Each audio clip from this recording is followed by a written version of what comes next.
All right, let's talk about one of the coolest houseplants out there. If you're looking for something with a ton of personality that's also, incredibly hard to kill, you have definitely come to the right place. Today, we are doing a deep dive into the amazing Ponytail Palm. And hey, you don't have to just take my word for it. As plant expert Anastasia Romesla puts it, it's just a fun plant to have around. I mean, look at it. That quirky shape, the big swollen base, that wild spray of leaves. It just brings this playful, fun vibe to any room. You can't help but smile. Okay, let's get right to the single most important thing you need to know.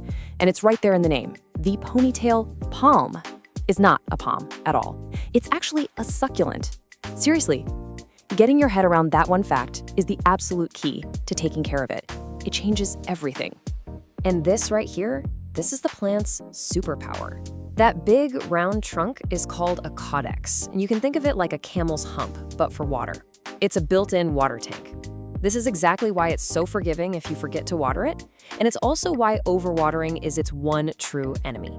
So to make you a complete ponytail palm expert, here's our game plan. We'll start with the basics, then get into the golden rules of light and water, find it the perfect home, talk long-term care, do some troubleshooting, and then finish up with a quick FAQ. Let's do this. First up, let's get formally introduced to what might just become your new favorite plant.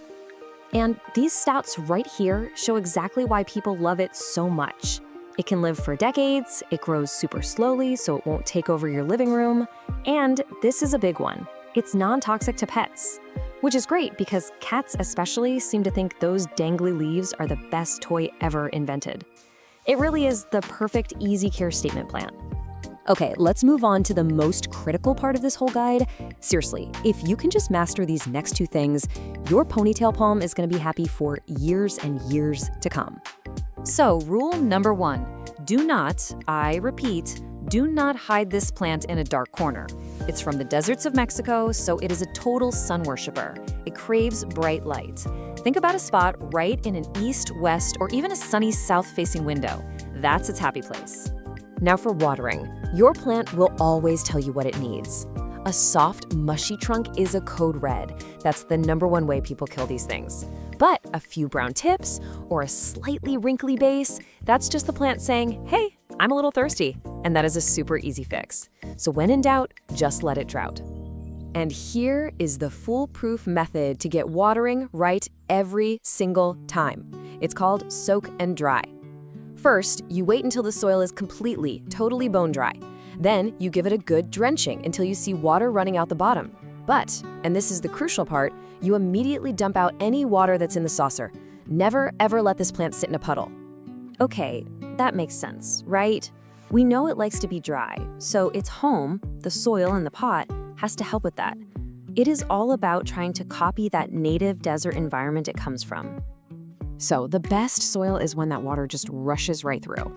Honestly, a pre-made cactus and succulent mix from any garden store is a fantastic option. But if you want to mix up the perfect batch yourself, this recipe here is gold. It makes for a gritty, airy soil that keeps those roots healthy and totally free of rot. Now here's something that might feel a little counterintuitive. Most plants hate being squished, but the ponytail palm loves being in a tight pot. It actually thrives when it's a little bit pot-bound. And why?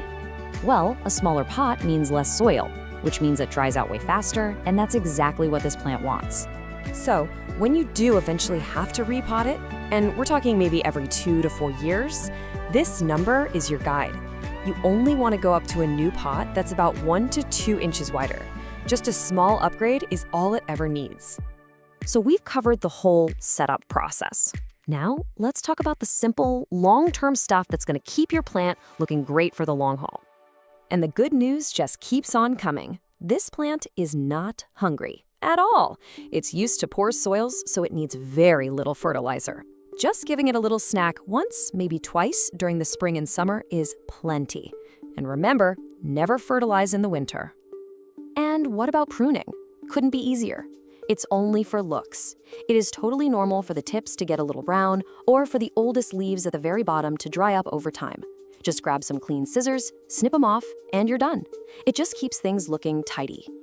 All right, let's get into some troubleshooting because even the easiest plants can run into a problem here and there. But with these tips, you'll know exactly what to look for and what to do. Now, this plant is pretty pest resistant, but you should still keep an eye out for these 3 usual suspects. Spider mites will leave these fine, delicate little webs. Mealybugs look like tiny bits of white cotton, usually tucked deep down in the leaves. And scale just looks like hard little brown bumps stuck to the leaves. Usually, a quick wipe down and some insecticidal soap will solve the problem. Okay, if you only remember one thing from this entire explainer, please make it this right here. The trunk, that caudex, is your health meter. Give it a gentle squeeze every now and then. It should always feel rock solid. If there is any give to it, if it feels even a little bit soft, that is a giant red flag that you're overwatering. Stop watering immediately. Finally, let's just run through a couple of the most common questions that pop up about this plant. And this is probably the #1 question we get from pet owners. I mean, with those super tempting, dangly leaves, is it actually safe to have around our furry friends?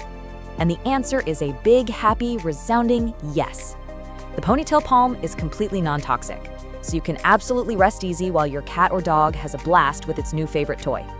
You know, this really speaks to what makes this plant so special. It's not just some temporary decoration.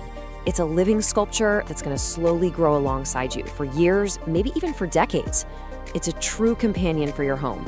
So the only question left is, where are you going to put yours?